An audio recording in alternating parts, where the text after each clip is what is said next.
Hello, welcome to my channel. My name is Noah. Just wanted to briefly say hi before the video starts. Look in the description or in the comments for some timestamps so that you can skip to parts that are more interesting to you. This is a stinking long video, so unless you are just chilling and love me, you're probably going to want to skip around.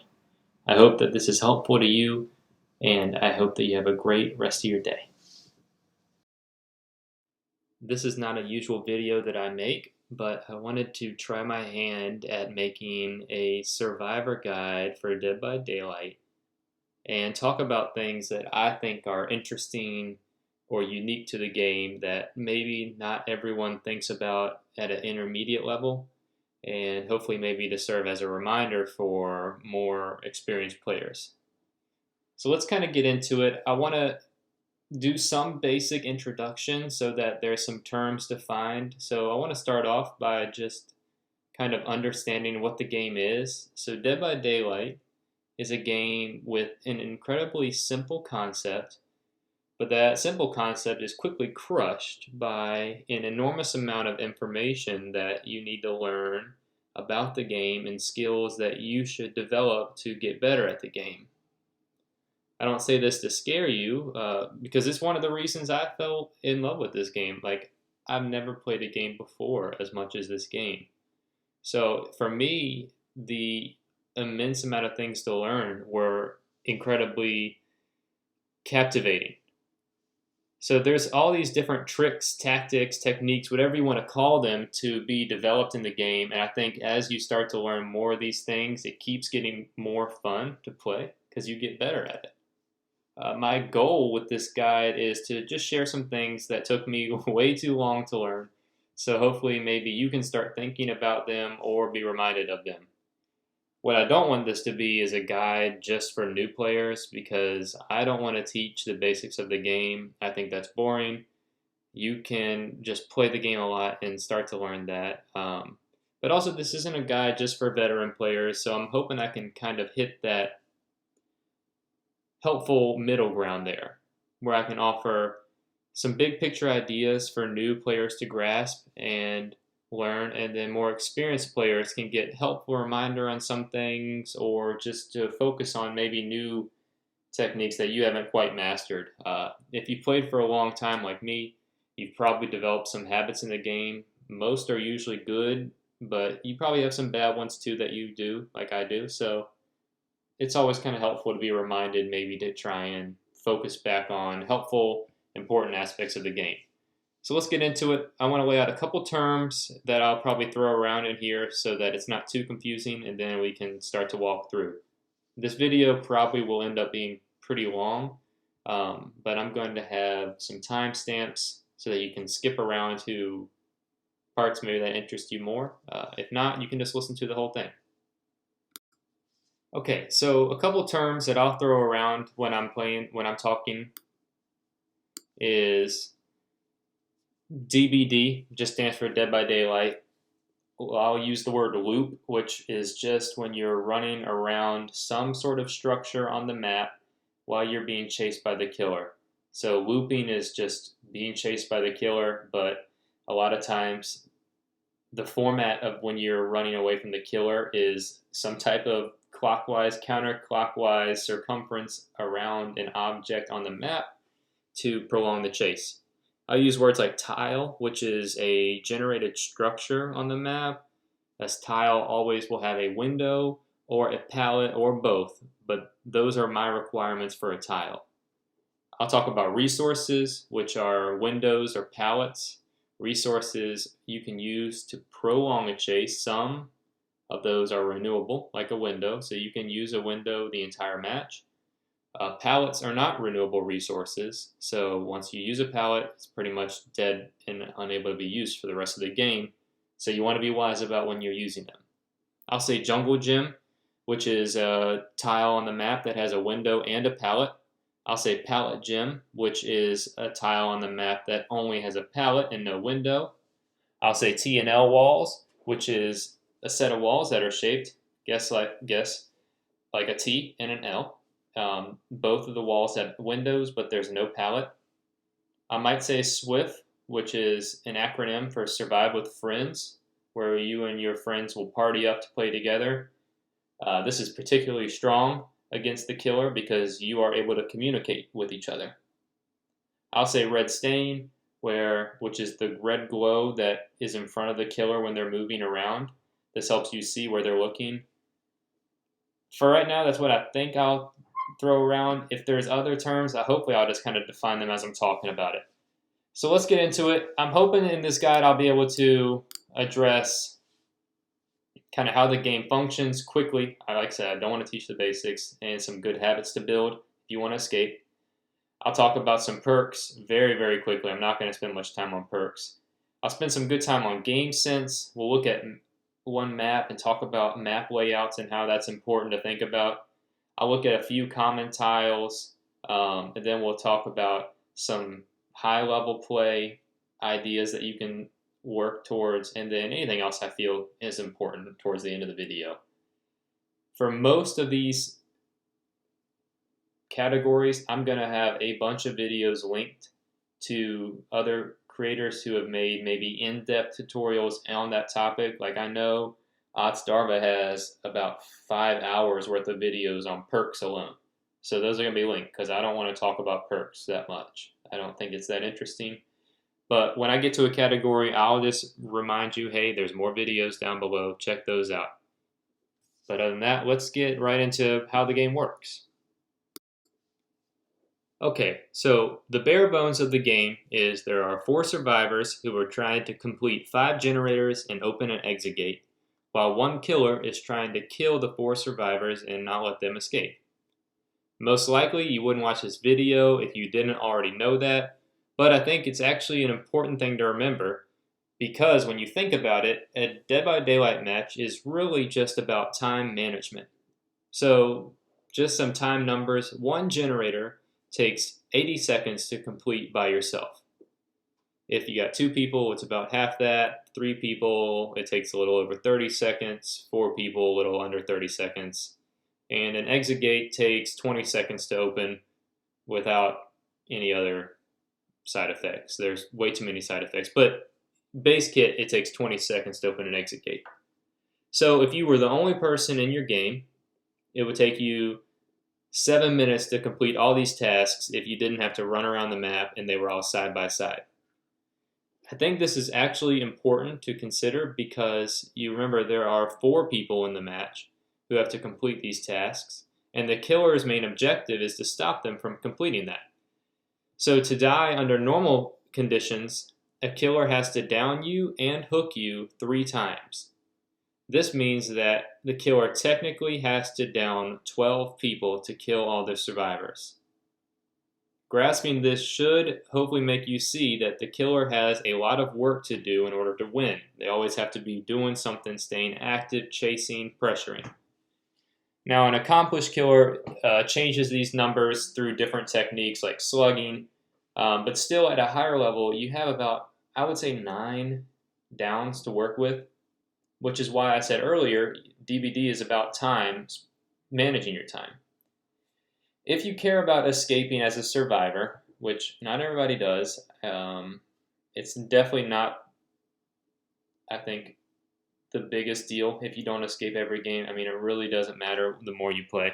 But if you actually really care about escaping as a survivor, you should drill into your brain that you need to be working on generators at all times, unless you're saving your teammate or being chased by the killer. In the most blunt way I could say it, you will lose the game if you're not continuously applying pressure to the killer by completing objectives. In a casual environment, this is a little less intense, and most games, you have a freedom to go search a chest or cleanse a totem. But if you want to consistently win, you need to make sure that you are always on a gen and always pressuring gens. Later in the guide, we're going to focus on how to prolong your chase so that your teammates have a lot of time on gens. But if you're new to the game, I'll just say stop hiding around the map and start working on gens. I'm not going to begin to talk about how to win as a killer because this is a survivor video, and I'm definitely not the best killer out there. But there are some helpful videos and content creators out there like Scott Jun, Fungoose, Otz, Michi, Zubat, Umbra, Archdruid. I mean, there's a bunch of people out there. I'll link them down there. And if you want to get good at Killer, I mean, these people are really helpful to watch. Watch what they do, learn their techniques, especially if you want to get really specific. Like if you want to get really good at Doctor, for some reason, I don't know why you would, but if you do, Archdruid Dre, I mean, that dude is stupid with Doctor, man. He's got like techniques that he does just to like destroy Shaq. I mean, he is amazing. So if you want to watch people like that, I'll link them down below so that you can check them out. They're definitely good to watch. So pretty much the important thing to understand is to be active at completing the current objective. There are helpful perks like Bond, Kindred, Alert, Empathy, and more that can assist you in being as efficient as possible at doing generators and exit gates. But without going in depth on these perks, they're basically tracking perks for survivors. And they let you kind of have a good idea of what's going on around the map and will kind of inform you on what you should be doing. With more game sense in the game, you'll start to be able to figure out kind of what's happening around the map without using the perks, but I still will use Bond every now and then. I think Bond is a really helpful perk. I'll talk about it a little bit more. Let's talk about some perks real quick. Like I said before, there are so many perks in DBD at this point. I don't even know how many perks there are. And there's no way I'm going to get into perks because that is just something I don't care about. I don't want to talk about every perk and learn all the details, but I think there's a few important perks to learn about and consider just because they're always kind of buzzing around and it's kind of worth knowing what they do. I'm going to link below some Otz videos where he has about 3 hours talking about every survivor perk and then 3 hours talking about every single killer perk. He goes into what each one does. He rates them on his own scale. They're pretty helpful videos. I mean, I've never watched the whole thing, but if you really want to learn everything there is about perks, hey, go watch these videos. They would probably be helpful for you. What I will say about perks is there's so many, I would just experiment around, find some perks that fit your playstyle well. In general, a good survivor can run just about any perk they want and still escape pretty consistently. That's a luxury that none but the best of killers have. Most killers have to run some form of gen slowdown perks, healing slowdown perks if they want to win, unless you're just nasty with killer. But survivor, you have a little more freedom, which is nice. There are what I was talking about, what they call meta perks, which are simply perks that have proven themselves to be much stronger than other perks, and therefore they warrant use more often. One of the first ones you'll hear about, because it's always on Reddit and everywhere, is Decisive Strike, a teachable perk unique to Laurie Strode. This perk is actually pretty naughty because once you are unhooked, if the killer grabs you or picks you up in the next 60 seconds, you can hit a really easy skill check and escape their grasp and run away, and stun them for 5 seconds. This perk is pretty useful because it forces the killer pretty much to not pick you up for 60 seconds. If they do pick you up, then they've just lost about 30 seconds of the game. Not because you get a 5-second stun, but then you also have a distance and they're going to have to chase you for probably at least 20 seconds if you're not very good before they can down you again. So they've lost a lot of time in the game. Bond, I talked about earlier, but that's a handy perk because it lets you see your teammates within a certain range. This helps you because then you can see if the survivor is in the chase and the other survivor, say, is on the hook across the map, then hey, you know, oh, I need to go save the person on the hook. This can also be helpful because if you're being chased and you're looking around, you'll be able to see if you're running towards a teammate, and then you can turn and pull the killer away from teammates so that they can keep working. Unbreakable was a fun perk, especially at high levels. I don't think it's very good at low levels because no killer leaves you on the ground, but typically, a good killer will be forced pretty much to leave you on the floor at some point and chase another survivor. And Unbreakable will let you stand up and run on off, which is really fun. You can get some really cool clips with this, like standing up into a flashlight save, CJ tag, pallet stun. I mean, it's a pretty fun perk. I run Unbreakable a lot.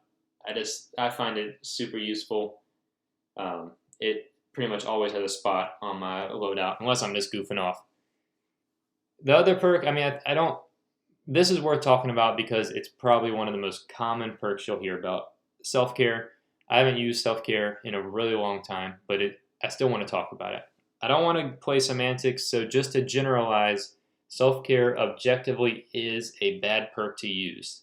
Unless you're using botany knowledge with it, it is objectively a bad perk to use. It takes a super long time to heal yourself, and that wastes so much time that you should be doing a generator. Like I was talking about earlier, you want to always be doing generators.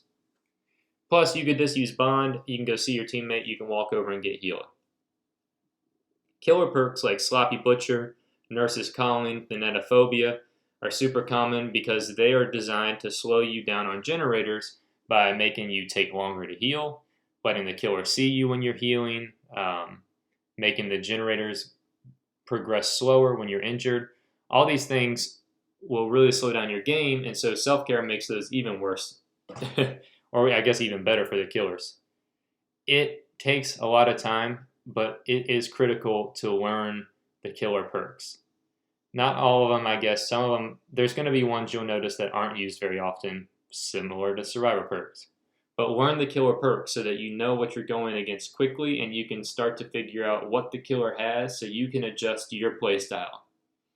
I'm terrible at remembering all the details about perks.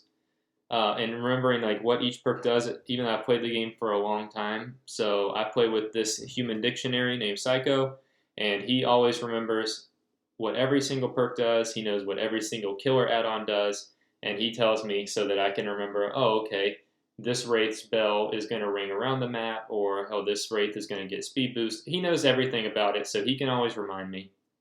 It takes a lot of time to learn everything. I recommend getting a Psycho that can tell you exactly what you're going against, and then just learn over time so that you can combat it. With that, that's enough about perks. I really don't like talking about perks, and I've already talked about it enough.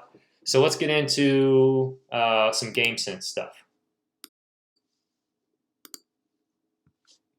So game sense is the idea of understanding the game at a deeper level so that you can start to know what works in the game, what doesn't work, what are the subtle nuanced rules that aren't actually stated in the game.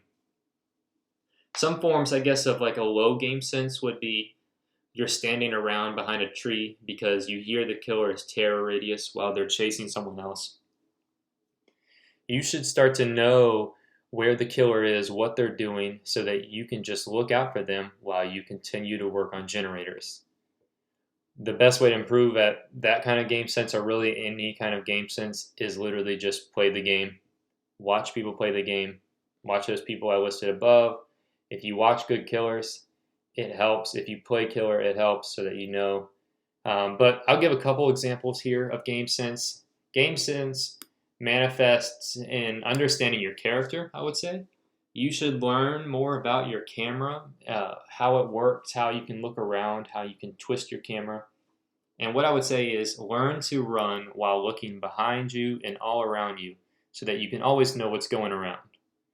This is a skill that I see highly ranked, or I guess DBD's ranking system, highly ranked players still lacking. They will run and they will look directly in front of them even while they're being chased.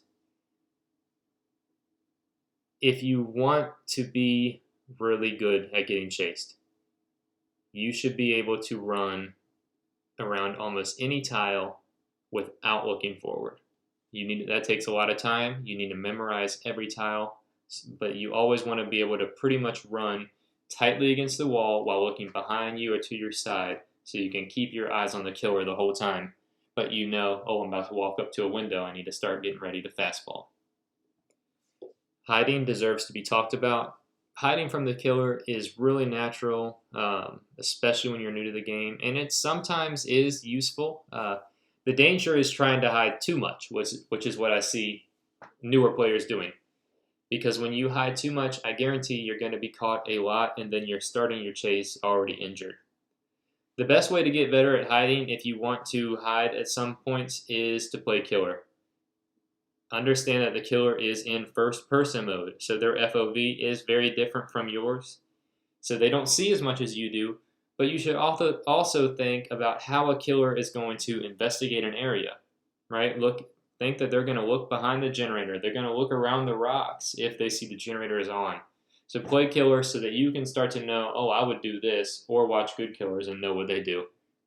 What I would say is if you're desperately wanting to hide, try to position yourself at hiding at a loop so that when you're about to be found, you can start running away and not take a hit. I think maybe a good general habit is to figure out if the killer is actually coming towards your area. So you need to know if you actually need to run or if you just need to crouch for a minute. And if they are coming towards you, I would just start running off to a closed tile to start the chase. Remembering that this is a game about time and time management. If you run farther from the killer, this is just going to waste even more of their time because they have to catch all the way up to you and then they have to catch you in the loop. And that's all time that your teammates can spend on generators. And honestly, you might even force the killer to decide if it's worth chasing you or not. Another thing I would say about game sense is just understand the killers. This is probably one of the most important aspects of game sense, but it is very time consuming, right? You want to know how the killer works in order to play against them. This is why it's really important, again, to play as the killer. Learn how fast each killer is because some of them are 15% faster than you, some are only 10% faster than you. That matters because then you know if they're going to be able to catch up or not. You should understand how each killer's power works so you can adjust your playstyle. Like if you play nurse a lot, then you'll start to realize if you're going against one, your main objective is to break the line of sight so that they are forced to guess and blink. There are, I don't even know how many more types of game sense. I can't get into it all now, but at the end of the day, play a lot of the game if you want to get good. Play with people who play a lot and they can answer questions and you can start to hear what they're doing. I would say have fun while you're learning about it because if you're having fun and don't get stressed out trying to learn all the details, that'll be way better for you. And then again, just watch people play. You watch people play, you'll see what they do, and you'll start to pick up some ideas. With that being said, I think that's a general intro to the game. I don't want to talk really too much more about how the game works. Let's talk about some maps, some tiles, how to loop the killer. Let's get into all that kind of stuff, the more fun stuff that people care about. Let's talk a little bit about maps. Understanding how a map is designed and laid out is super important. I'm just going to use one map to kind of demonstrate this. I've got this really ugly sketch of an overview of the Groaning Storehouse, and I'll get into all of what's around going on here in a little bit. But there's a couple important reasons to know how maps work. One, knowing what map you're on or what realm you're on will let you know what tiles and structures should be somewhere on the map. And then you can know, okay, I have this or that resource definitely to work on because I know I'm on this map. Knowing how a map distributes generators lets you make the killer have to work harder, or just understanding how generators work in relation to maps. Knowing how a map is laid out lets you know what resources or tiles you have to run towards if the killer starts to come towards you.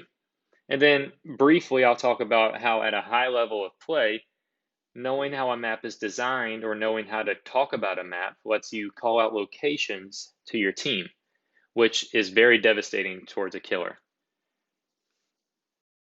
Okay, so this is an overhead look at the map Groaning Storehouse.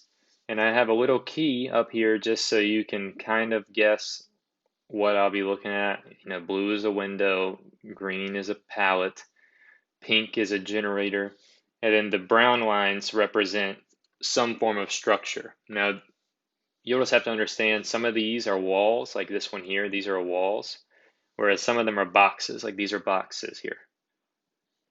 So when you're looking at Dead by Daylight, they have a couple different realms. That's what they call them, realms in their game.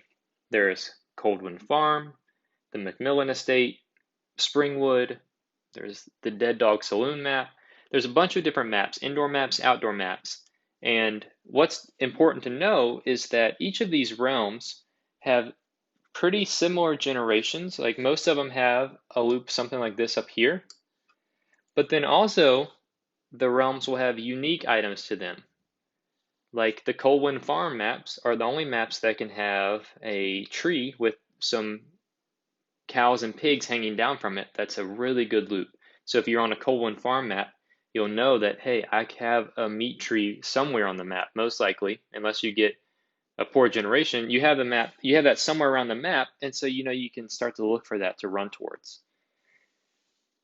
This is important to know because these tiles right here, right? So these things and these things right here, they're all randomly generated on every map. Now, there's always going to be something there, but you don't know exactly what it's going to look like. So it's important to start remembering what are consistent things on the map. And then you can start to know, okay, if I'm on Groening Storehouse, I know that Shack is going to be here that I can run on, and then there's going to be a main building here. And a lot of times main buildings are really, really useful to loop on because they're particularly strong. The fact that there's an order to which generators you should do is something that most new players don't know, and frustratingly, many so-called experienced players still don't do, which drives me up a wall. So just in case you don't know, every map spawns with 7 generators on it. And the survivors have to complete 5 of the generators, which means that when there's 1 generator left to do, you have 3 different available generators to use. Now, why is this important? Well, let's consider a game where the whole team spawns up here. Y'all spawn right here. And right off the bat, 3 of you hop on this generator. And then one guy goes off and he starts to get chased. And let's just, for the sake of this, let's just imagine that this dude gets chased the whole game. He just runs the killer like crazy, never goes down, just to make this easier. So y'all do this gen right here, and then you separate. And so one dude goes down here and does this gen. One guy goes to the main building and does this gen. And then let's say you run all the way down here and do this generator. And so y'all pop to this one, and then you pop to this gen, and then this gen, and you only have 1 gen left to do. And the last gen you have to do is one of these 3 over here. You can do this one, or this one. Now, this is called a 3 gen. And it's called that because the generators are extremely close towards each other, and so it's really easy for the killer to pressure these 3 generators and keep coming back and kicking y'all off them. This is pretty much a surefire way to lose unless your team is really coordinated, and if you're really coordinated, you shouldn't be in this situation anyways. This is a bad thing to get into because it seems natural to just do this gen, and let's just say the killer was over here the whole time. You know, y'all just did all the gens that were available and easy to do. But that's going to probably make you lose the end of the game. Now let's consider the same map, but let's say you all spawn up here again, right? Now, inevitably, someone is going to hop on this gen right here. You're not going to be able to stop them. But instead, this time, let's say that one person gets on this gen, but then somebody goes to the middle gen right off the bat, and then you run all the way over here to this gen. And so y'all do this one, and this one. And then once all these gens are popped, you walk down and you start doing this one right here. And then what happens? The last generator, let me get these lines off my screen. The last generator to do is either here, here, or here. And I'll tell you, that is pretty much impossible for a killer to stop. This is so much distance unless they have extreme mobility, like a Billy or a Nurse. And I'm telling you, even still, that's going to be practically impossible for them to stop. That is really important to learn. Thinking about what gens you should do, and more importantly, what gens should you not do, will change how often you win the game. Now, here's the real talk about it though. This is not some secret information for survivors. Killers know this too. And so a good killer, while they're chasing you, is going to try and force y'all to leave these gens undone so that they can have an easier time. So you really have to work hard to break out of the 3 gen so that you can win the game. But just remember, killers are going to be trying to force you into that, especially on certain maps. There's auto haven maps that are literally shaped like this. And if the killer can force all the generators on this side by the end, they've easily won the game. So just think about it when you're playing the game. It's really important to know which generators should be done so that you don't get in a pickle. Okay, let's talk about tiles a little bit. These are called tiles, right? This is a jungle gym right here. This is a pallet gym right here. These are tiles on the map. And the way Dead by Daylight works is these tiles right here are randomly generated. So I've just sketched up a possible way the map might look, but keep in mind, this one right here could be right here, and they could be switched. They're always going to be random, so it's important to remember, okay, the shack will always be here. This is a water tower. You can't do much with that, but that'll always be there. Main building will be here in some form. So just know how the map is laid out. But let's kind of talk about learning how the map works. Let's say you're doing this generator right here, and the killer you see the killer coming from this way. Knowing how the map works lets you know that, okay, I can run here to the shack. I could maybe hit this window, and then instead of running around the shack, I could keep on running to this jungle gym here. If the killer even wants to engage you for that long, you're about to run them on a nasty chase. Or just for the sake of argument, let's say the killer's coming from this way. You see him pop out of the shack. Well, okay, you can maybe run here, and let's say you get right here and you see this pallet is gone, right? That pallet's already gone. Well, then you can run here, loop around the water tower, nice and tight, and then you're right back here at some T&L walls. T&L walls are kind of weak, but then you can loop them for a while, and we'll talk about how to loop them in a little while. So just learn how the map kind of works, where the stuff is, know where you can run to if you see a killer coming towards you. That's so important. And start to monitor what resources like pallets you see eliminated in the map so that you know, okay, I can't run here anymore. Or if I run here, I'm definitely going to get hit. The last thing, and I don't want to talk too much about this, but I want to briefly talk about Survive with Friends. Because knowing the map is really helpful for communicating what's going on during the match. This is just one concept about Survive with Friends, and this should kind of clue you into why Swift is so powerful. But you can start to make call outs to your team around the map so that they know exactly what's going on. You have to find what's comfortable for you, but I'm going to give you a couple examples on how to talk about the map. So some groups I've seen, they talk about the map in terms of a clock, like this. They talk about the map in terms of a clock. And so let's just say you're looping right here. You're looping in this jungle gym. This is a long wall jungle gym. It's a really good jungle gym. So you're looping right there. So you could tell your team that, hey, I'm looping at 9. And once I throw this pallet down at 9, I'm going to be rotating towards 11. Okay, now you just made a call out so your team knows, okay, we need to start shifting here. Or in terms, you could say, hey, I'm about to go down at 11. And you could have a teammate run over here and get ready for a flashlight save. That's not how I like to talk about the map. My brain, I think, is just too stupid to know how to use a clock like that in game time. So I like to break the map up into imaginary squares pretty much. And what I'll do is if I am looping up here, let's say I'm looping right here. I'm running around these T&L walls. Then I would call out that, hey, I'm top right. So I'll break up the map into this and this. So I got top, middle, bottom, and then I'll do this probably, and then like this. So then I could say, okay, I'm top right here. This is top middle, top left, this is the center.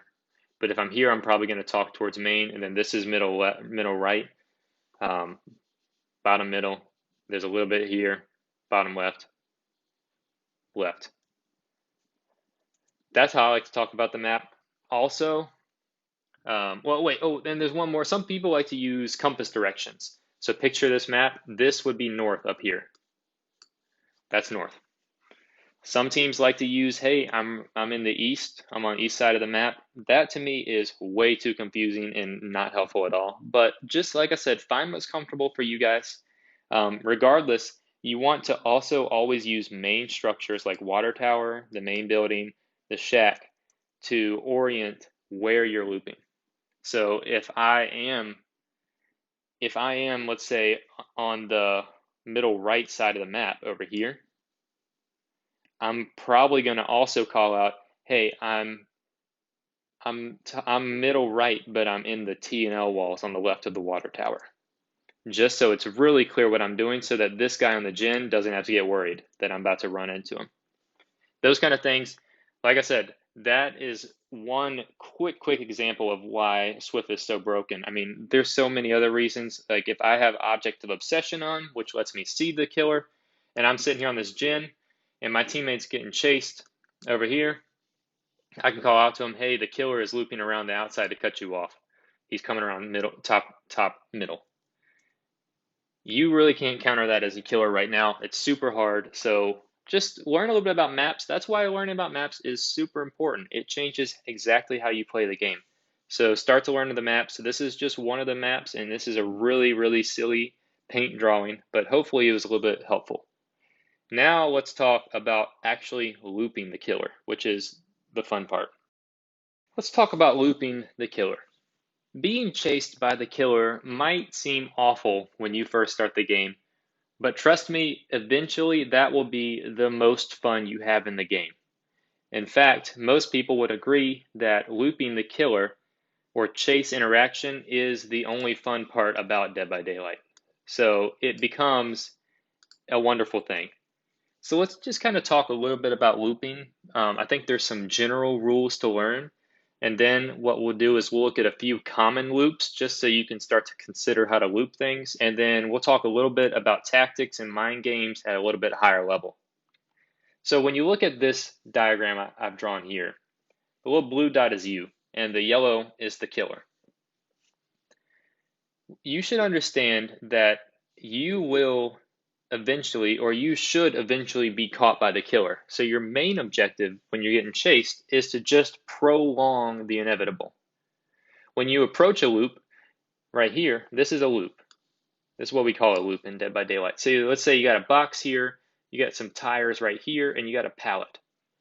Your objective is to get as much time out of this resource as possible before throwing down the pallet and forcing the killer to break it.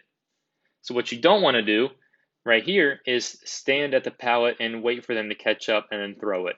That wastes a pallet. The loot is now totally useless and you have to move on to the next tile. What you do want to do is, let's say the killer is coming from over here, position yourself like this guy on the opposite side of the box and have your camera watching him. And then you're going to want to run around as many times as you can before you have to throw the pallet. Now, also something to know is you want to run as tightly as possible to this box. Always hug corners. And game time will let you know there are some corners which will randomly catch you and get you stuck. Those are just super random. They're buggy in the game, but always hug the edge to squeeze as many loops out as possible.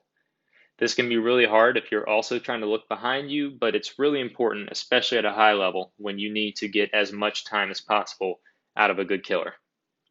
And then I would just briefly say, understand how your scratch marks work. So don't expect you to be able to run into the shack and then crouch behind the box and the killer not know you're in there. Okay, play killer and you'll figure out exactly how scratch marks work. Now, let me go into some actual simple loops.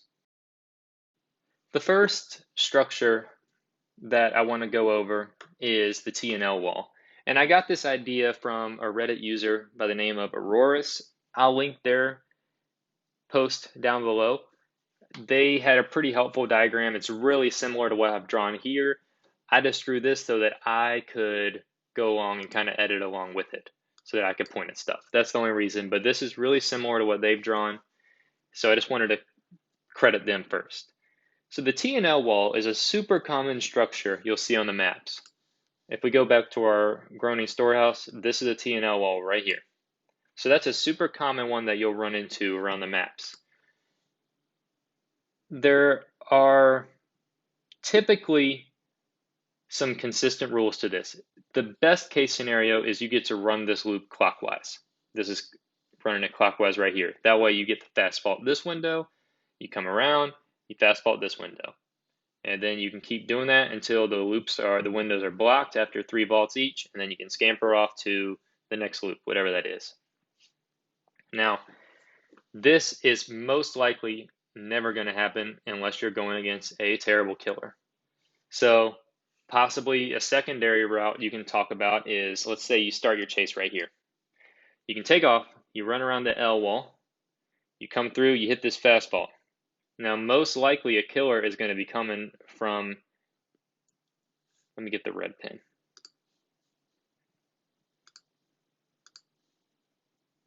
Most likely the killer is going to be coming from this direction and pushing you this way so that you can't come back around. So what you'll have to do is you'll have to loop around this wall right here, and then you can either vault it instantly with the killer right here, or you can keep on going backwards. So let's talk a little bit about mind games here, because there's not a lot of great ones, but there is going to be a crucial one. So this as a killer is what you want to do. You want to force the survivor, let's say the survivor takes this vault. You want to force the survivor around here. They're going to vault into this, and then you're going to want to always cross through. Do not vault the window, never vault the window, and don't go this way because then they're going to get another vault. So you're going to want to cross through, and then hopefully you'll be catching up with them slightly. And so when you're right here, you should see them rounding this corner. And at that point, when you get to this exclamation point, you have a choice. You can either push through because you think they're going to run back around here, or you can double back and try and catch them right here. And that's why they call mind games. So as a survivor, when you're rounding the corner right here, you have to choose, do you think the killer is going to double back and so then you cross around, or do you think he's going to follow you and then you can get that vault? And a lot of times what will happen is if you get that vault, then maybe they'll freak out, then they'll wrap back around, and then you get this vault for free again. But this is a typical confusion of what's actually going to happen. So you start your chase right here. You run off and you scamper around this, and then you hit this vault. And then the killer is cutting you off right through here, and he's coming around. And so you have to vault. And what we'll talk about later is conditioning. I don't want to get into it now because that would be getting ahead of myself. But let's say you take this fast vault the first time, bam, because he's coming around the whole way. And then the killer pressures around again. And then this time when you come around, you're going to swing wide and get this fast vault, hopefully. And all that time, you might take a hit. T&L walls are not super duper safe, so just know you're probably going to get hit eventually. But use them for a little bit and then be looking to see where you can run to from here, because it's not really a good idea to just hang out at the T&L wall unless you're some god T&L wall looper. So run the loop for a little bit and know, okay, I can run to this jungle gym that's right over here and take off. So let's say you hit this vault and you take off to the jungle gym. Let's look at a jungle gym. A jungle gym is essentially, it's got a window. Oops. Sorry. It's got a window right here that you can use, and then it's got a pallet right here that you can use. That's a quick drawing. You can see it right here. So once again, the best survivor route is clockwise. Clockwise works because you get the fast vault, you run around, you get the fast vault. Hopefully the killer will be chasing you. Let's get the red for the killer. The killer will be chasing you like this, and when you hit the window, maybe they'll loop, hopefully they'll loop around this window and keep pushing you like this. That's your best case scenario. That's not going to happen against any good killer, but a bad killer, yeah, it might happen. Alternatively, you got some different ways you can hit this loop. You can hit this loop from the inside, like this, by swinging out a little bit and then cutting in so that you can get a fast fault. Always get a fast fault. I'm not even talking about how to get fast faults in this video, but always get a fast fault here. So swing out wide, then you can come around, and then you could either go back into the window, or you can run around to the pallet and redo this, or you could run up here and then go into the pallet. You got a lot of options there, because this is what a good killer is going to be doing. They're going to force you counterclockwise, so that if they're coming around here, hopefully they'll get the pallet dropped on them and then the pallet's gone. But if you don't drop the pallet, they're going to try and force you to vault this window. And then when they get right here, once you vault the window a little slower, they'll probably duck around and press you around. And then right here on this circle, another mind game happens similar to the L wall on the T&L wall, where you have to guess, is the killer going to double back on you and then you can't vault the window, or are they going to follow through and you get the window? Those are started things. You're just going to have to start to watch how the killer is playing, mess with their mind a little bit, and then there's a little bit of luck involved because it's a mind game. It's a 50-50 chance that you get it right. This is a typical route of how this is going to go. So let's say you get the vault first time. Maybe you got lucky and you get the window for the first time, and the killer comes around and starts pressuring you like this, so you can't run this way. That's what a good killer is going to do. Then you run around, and that looks like the killer. And let's say you probably have enough distance, especially if they had to run all the way around, where you can go cut through this pallet and maybe get the window again. If not, you probably got enough distance to at least loop around this and throw the pallet, just in extending that chase an extra 4 seconds. But if they are a little closer, okay, maybe you hit the mind game and you run right back through the window, insta-vault it. Or maybe you cut up here and then you go around the pallet. Let's say they got confused, they double back, but then change their mind. Then you loop back around, hit the window, or you run right to the pallet and do that. Just, you got to stay nimble, start thinking about what you want to do, and while you're running around, know what else is around the map, like maybe this loop, which is a long wall. The long wall is pretty much your strongest randomly generated structure you can get. It's really close to the jungle gym we just looked at, except there's no door right here. This is the window. The window is right there. Sorry, let me click on it. The window is right here, and you have a pallet over here instead. Best way to do this is you come through, hit the window, and you can run it clockwise. Or if you are just going against the dumbest killer in the world, you can even run all the way counterclockwise and then get the window again and do like a crazy backwards B shape. That will almost never happen unless they suck at this game. But that's an epic loop right there. I mean, that'll destroy a killer. What'll probably happen more often is you'll go through, you'll hit the window, killer will come pressuring you, and then you'll have to loop counterclockwise for a minute. And you can either get this fast fault, this is a fast fault right here, learn that fast fault, or you loop around to the pallet. As a killer, there is a pretty helpful video by Scott Jund on how to loop these, but even he will tell you, man, these are just nasty to go against. There's not a lot of mind games. There's some mind games up on this wall. Right here is a crucial point, but there's also a little bit of brute force. I mean, if you're an amazing killer, you're still probably going to lose at least 20 seconds here before you get the pallet down. So it's just, unless you're maybe Doc and you're a good Doc, or I'm not going to talk about good killers. That's a different story. But as a killer, you want to run this counterclockwise so that you don't let them get the window. So let's say the survivor does this window right here. You as a killer are going to come around and push them up here. And then once you get right here where my dark red is, that's where your mind game is. And you need to listen for their fast vault. So if they did vault, double back, you can probably get a hit.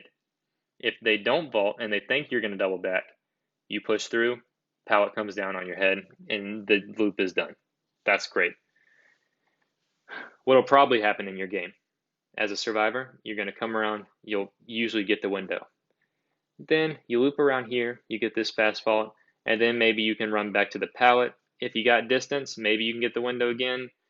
I would say it's worth coming through here and taking a hit and then redoing this whole thing again before you drop the pallet. This is way too good of a loop to just run around and throw the pallet down.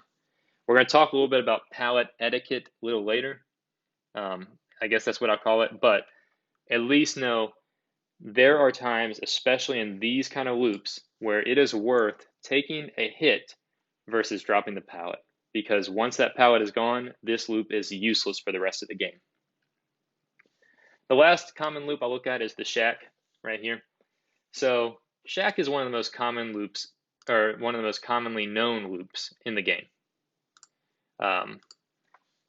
You'll see it right here. You got a window, you got this pallet right here.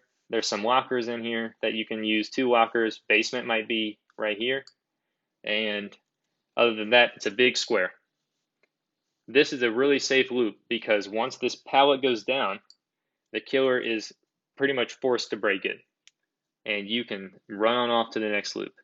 But this loop is so good, it's called the God pallet, because once this pallet is down, that is a turning point in the game. This is a pallet where you know if it's the end of the game and you need to pull out a clutch chase, you can run towards shack and use that and really get some time out of the game.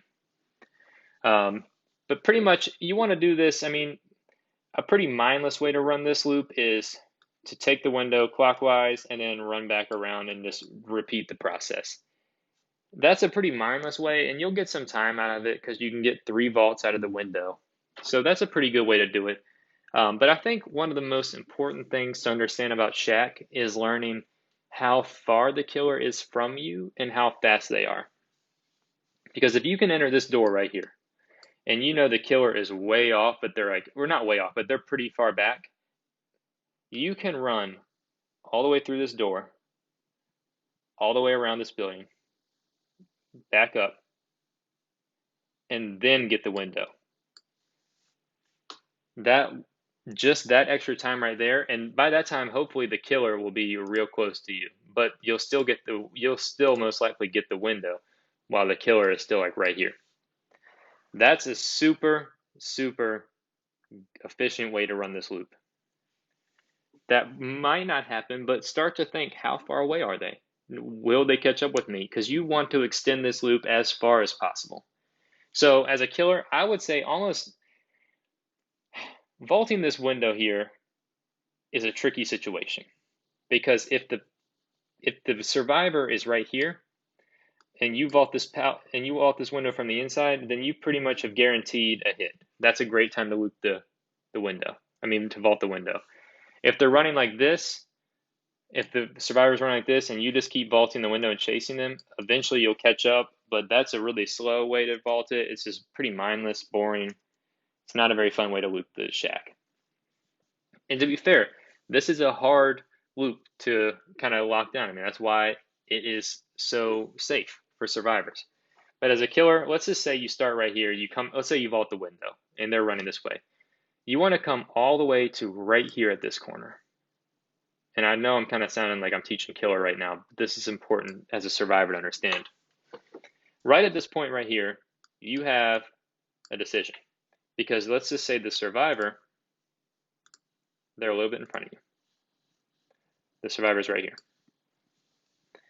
As a killer, you can then either choose to follow through with the loop, so come along right here, and if you think you can get a hit, or you can double back and wait for them to vault the window and you can get a smack right there. What you want to start to do is listen to see if you're going to hear the vault. If you're right here and you hear the vault, you should already be doubling back so that you know you can get the hit or the pallet comes down. As a survivor, it's important to know this because you want to start watching how the glow is happening here.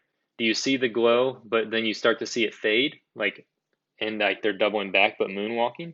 Well, if that's the case, then you need to run like this and then fake the window and hang out and wait for them to come around and look stupid, and then you can run on off and vault the window. If you see their red glow coming through and it's getting bolder, okay, you know you need to vault the window quickly because they're coming through. But also start to think about timing. Okay, let's say you don't see the glow here, meaning that you think they've turned back, but you also are looking through the crack that's right here, or no, right here beside the locker, and you don't see their body. Well, you know they're probably they've turned around and they are coming through this door backwards and they're about to hit you. So then you need to start thinking about timing. What I'd recommend is stand right here, pretty much where the generator can be, on the right side of the generator. That way, if you need to, you can sprint and hit the vault button late and get a fast vault still, or if the killer is doubling back, you'll be safe and you won't vault through the window like an idiot. Just get comfortable with this loop. Start learning how to look through. There's a huge gap in the wall right here that you can see, so you can see if the killer's coming through. You can see through this over here. Obviously the window, learn all those little spots. That's super important on Shack. Shack is an amazing loop. And what I would say, this pallet right here is definitely worth taking a hit without dropping it, especially at the beginning of the game. You want the Shack in your back pocket for the end of the game, just in case you need it. Now, if you're going off on some nasty chase and the killer is tunneling you, yeah, go ahead and drop it. But there's a lot more plays, we'll talk about this later, where you can do locker saves, you can do CJ Techs here, you can do a bunch of stuff with the Shack, so just don't take it for granted on how important it is. There are a lot of in-game skills with looping that just develop over time, but I wanted to try and quickly mention a few things that is worth learning, whether you're a new player or worth just making sure you're still practicing as an old player. Like, these things are something that I'm practicing and honing more and more every time I play if I'm thinking about it. One, I think you should learn about timing. So timing is where you learn when you can press the vault button to make sure you get the best fast vault, or maybe fast vaulting a window you didn't think was possible. The timing also looks like learning, like I said at the Shack, how long it takes a killer to move around a loop. This is helpful for when they're manipulating their red stain, so that you can start to know when they should show up, and therefore oh, they're actually mind gaming you, or they're doubling back. They're doubling back. This is really good because it then starts to let you know, oh, I need to vault, even though they want me to think I don't need to vault. A really good killer might even just stand still outside the Shack to really mess with your mind. At that point, you just have to start to understand that it is a little bit of a guessing game, and then you also just need to watch who you're playing against so that you can start to see what they like to do. Because there is a higher level idea called conditioning, where conditioning is pretty much you are learning your particular opponent's behavior in a match, and you start to do different moves to confuse them. So let's take a really, really basic example of the nurse. At the start of the match, you see she's coming for you, and she holds her blink to the max charge and then lets it off. And so what you do is, when you see she's holding it down, you run back towards her so she blinks past you. And you keep doing that for the chase, and eventually let's say she gives up. Well, next time you start a chase, you notice, oh, well, this time you keep running. You don't double back on her. And she thinks you're going to double back, and so she short blinks, and she comes up short, can't even hit you. This is conditioning, where you're starting to get in their mind a little bit, and you're changing up what moves you're doing so that they can't lock you into a pattern.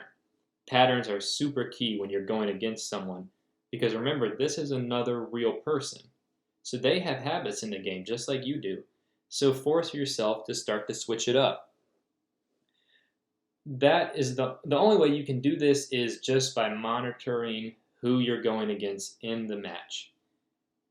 The first chase, I would recommend, if they're coming towards you, running off, and so you can just watch what they like to do. Do they like to moonwalk a lot? Okay, I mean, that's important to know, because then you adjust your game style. Do they like to swing through pallets? Because they might have a little bit of latency, and so they think they can get the hit. Or maybe they have enduring, and so they don't mind getting stunned, all those things. If they like to swing through pallets, okay, don't drop it. You can probably evade their swing and get a whole other loop out of it before you drop it. Or on the flip side of that, let's say you notice that they like to respect the pallet or not get stunned. Okay, well then you pause for a moment right before the pallet, they back up, and then you run again. These kind of things are getting in their heads, and you start to really mess with them, and then you can really, really extend your chases and start to totally confuse them, so you have no idea what they have no idea what you're going to do.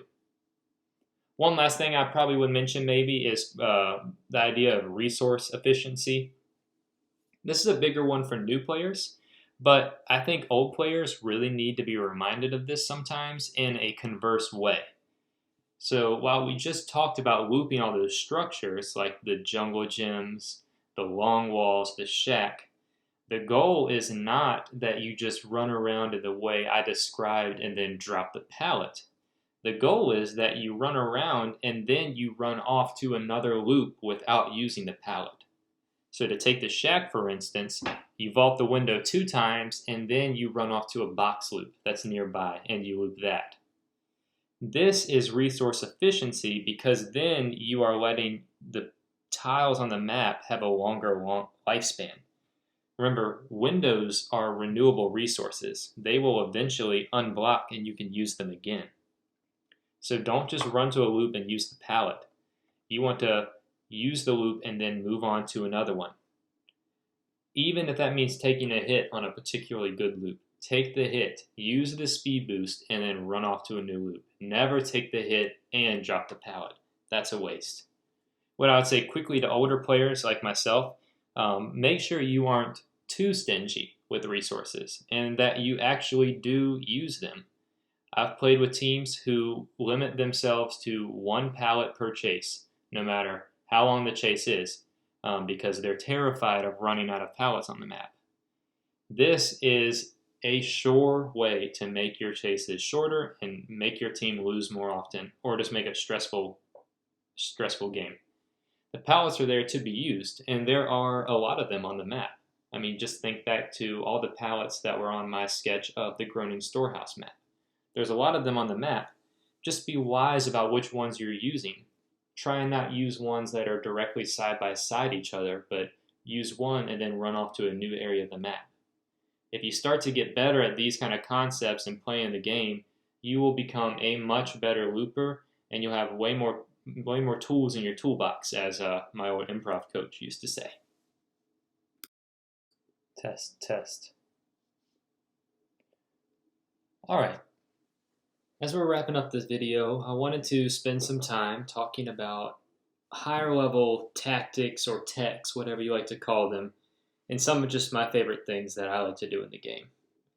These are mostly small components that you can add into your gameplay that make you look cooler, also make you a better player, and they're just great to kind of throw in there to keep mixing up what the killer thinks you'll do. 360s are really common. You've probably already tried to do a 360 just because it's a natural thought to spin around. They're typically not that useful against the best killers, but every now and then you'll get somebody who is just a little bit too greedy for a hit, and then you can spin them around a little bit, waste a little more of their time. Basically, to 360, you just want to hold down your sprint button and then hit WASD and flick your mouse to the left, or WDSA and flick your mouse to the right. Or if you're on controller, you want to turn your left stick clockwise and then your right stick counterclockwise, or vice versa, depending on which way you want a 360. That's the very basic general structure of 360s. There's some different ways you can use a 360, slower, more tightly spun, all these different things. But that's generally it. Just play around with it. I'm not the best 360 person in the game, honestly. One of my boys, Toe Williams, for some reason, he can 360 just about anybody in the game. I don't understand how. His 360s look no different than mine, but somehow he pulls it off. So it's just an instinct thing, I think, that you get over time. Another little tech is the window tech. That's probably one of the most common things that you'll see survivors do.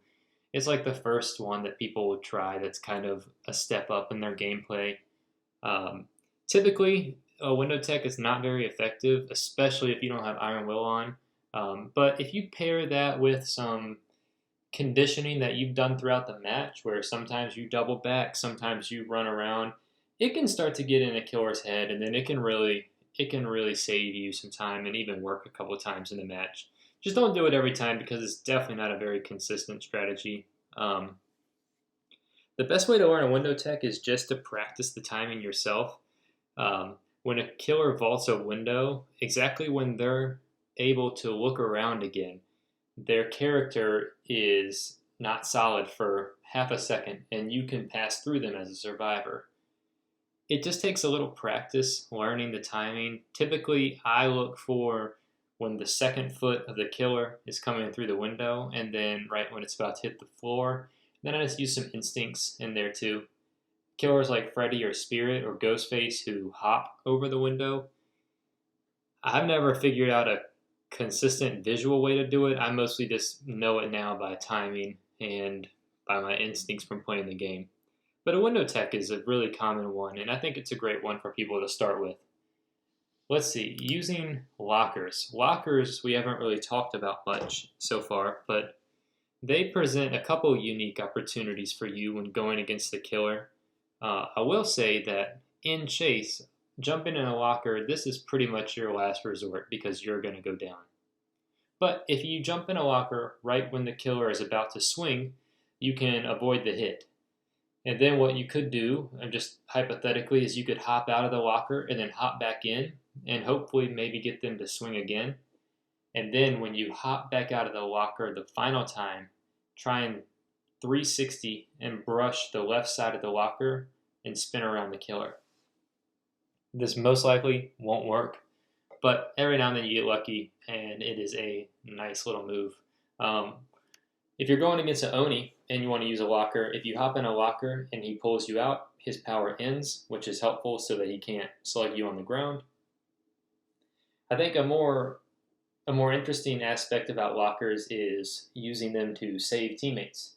So a lot of people have seen the videos like Useless has made where he'll have a teammate get in a locker, and then when the killer pulls them out, you can flashlight blind them at the right time and save the teammate, and the killer pretty much can't look away.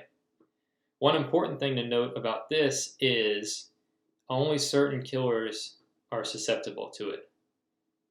I'll attach a video down below of this little song that's pretty helpful to remember because you don't want to get in a situation where you try and pull it off against an Oni and all of a sudden you realize, oh, I can't flashlight save Oni in a locker. Another thing you can do with lockers is if you get your down teammate to crawl right in front of the locker, you can hop in the locker, and right when the killer is about to search the locker, you jump out, which will force them to pick up the survivor. If you have an angle, this presents a pretty easy flashlight save, or you can maybe let the teammate use DS if they have DS up. There's just a couple of different ways you can use this for your gameplay. I think lockers are really underused right now by survivors, and so I think there's still a possibility to use them a lot on killers. The only thing to know is there's all different flashlight timings to learn. Some of them are more audio based instead of visual based, and so it's just a couple more learning curves. The CJ and the dumb tech, they're really common and often thrown around. Aaron's made videos about the dumb tech, and I think he's made some about the CJ tech too, so you'll see those kind of videos out there. The CJ tech came around back in 2017. Basically the way it works is a pallet is thrown down. On one side of the pallet is a downed survivor and the killer, and then you're on the opposite side of the pallet. And what you'll do is right when the killer is about to break the pallet, you will vault the pallet, which forces them to pick up the survivor. Then you can quickly vault back over, and you can get a flashlight save, or like the locker, maybe you can force them to get DS. CJ Tech's pretty hard to pull off, and it takes a lot of practice, and sometimes it's still just a little bit luck-based. But it's a really cool little tech. One thing to think about, do not try it against Deathslinger or Huntress or Nurse. It will not work. And if the killer has Enduring, I don't think it's possible to get a CJ tech, or a dumb tech. So those are just things to notice. Actually, I take that back. With Enduring, you can get a CJ tech. You can't dumb tech with Enduring. So those are just a couple things. The dumb tech I forgot to mention. You just, when you stun the killer, you vault right into their face and then you run off. A lot of times, for whatever reason, a killer will swing thinking they can hit you, and you can usually avoid their swing. Just makes the killer look dumb. Against a good killer, they're just going to wait and turn around and down you instantly. It's not a super reliable tech, but it's fun, and it's not hard to pull off at all. So it's kind of fun to throw in there and just to confuse a killer. Again, don't do it against Huntress. It won't work. One of the more nuanced, I don't even know if it's a tech really, but it may be a tactic, would just be the sprint tech.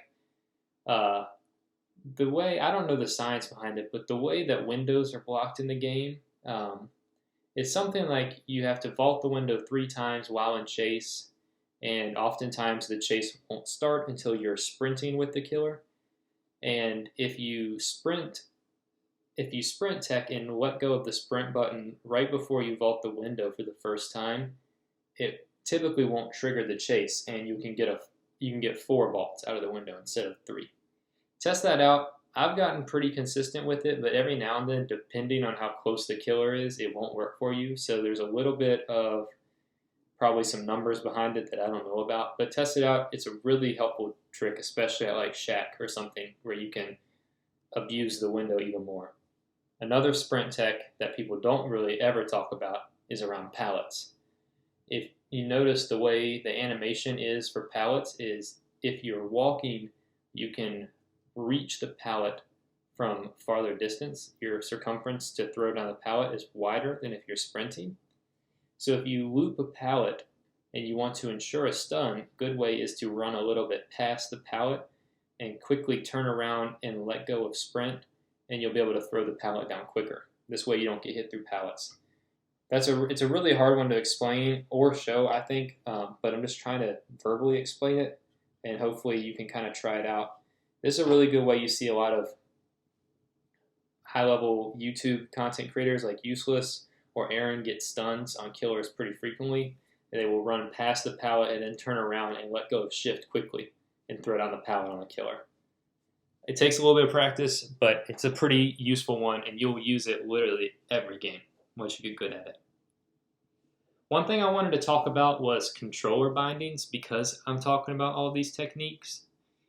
You might be playing on a controller, and if you are, some of the actions are bound to the same button, like heal and the action button, which uses the pallet. This makes CJ techs pretty much impossible. So I just wanted to recommend some bindings. I'm going to throw up a little screenshot here for you to see so that you can see what I would recommend for your bindings to use. This way you have all the capabilities that a keyboard has, and you can do all the cool plays that you want. Alright, it's time to wrap up this video. It's gone on far too long. This is barely cracking the surface of DBD and what it has to offer you, but I hope that this video has kind of given you a peephole into all the fine-tuning and fun things that you can do with your gameplay. I don't know how many times I've said it at this point, but the more you play the game and play both sides, Killer and Survivor, the better you will get. That's just the hard truth. I think one of the reasons I love Dead by Daylight is because you can get better and really good by just playing the game. I always got frustrated with games like Rocket League or Fortnite where I felt like there was a cap to your skill unless you could just go into a custom game and practice really nerdy techniques. That always got on my nerves, and so I think I love Dead by Daylight for the reason that just playing and focusing on getting better at certain things, you can be really good. I think it's important to know what type of learner you are so you can figure out the best way for you to gain new skills so that you don't get frustrated or overwhelmed. I just recommend consistently critiquing your game decisions, figure out why you went down, what you could have done better, and then just get an experienced player to play with you every now and then to help you figure out what you need to improve on. There's no shame in just saying, hey, what do you think I should do a little bit better here? Or, hey, teach me how to run around the game. The game just confuses me, like the Gideon meat plant map. That's going to do it for this video. I hope that you enjoyed just how stinking long this video was. I'm sorry if it was boring at points, but I just wanted to try and jump into some topics deeply for people at all different levels who wanted to learn something a little bit more. I'm going to try and leave a ton of links down in the description so that you can go down below and look at specifics from other creators or other videos to learn more about a specific topic. And I really encourage you just to dive in and learn as much as you can. If you liked this kind of video, let me know if you want to like it or something. I would appreciate that. It took a pretty long time to make. I mean, obviously it's over an hour long, so you know how long it took to make, but it was just a lot of work. But I think this kind of scuffed, lame looking format on Paint is cool, and it's helpful to use when you're explaining something. So if you would like to see me maybe make another video that's in a shorter format of maybe 10 to 20 minutes on a specific topic, let me know, and I'd be more than happy to. I think this was a lot of fun, and if I got some support on it, I would continue to do it. If you want to talk to me directly, join my Discord. It'll be down in the description, and message me there. I'm pretty good at responding to people because I don't have many friends on there. And then we can even maybe play together or something. I love playing with new people and teaching people, so just hit me up on Discord, and I would really appreciate that. If you like the video, like it, share it to people. That means a lot to me, and I hope you have a great rest of your day.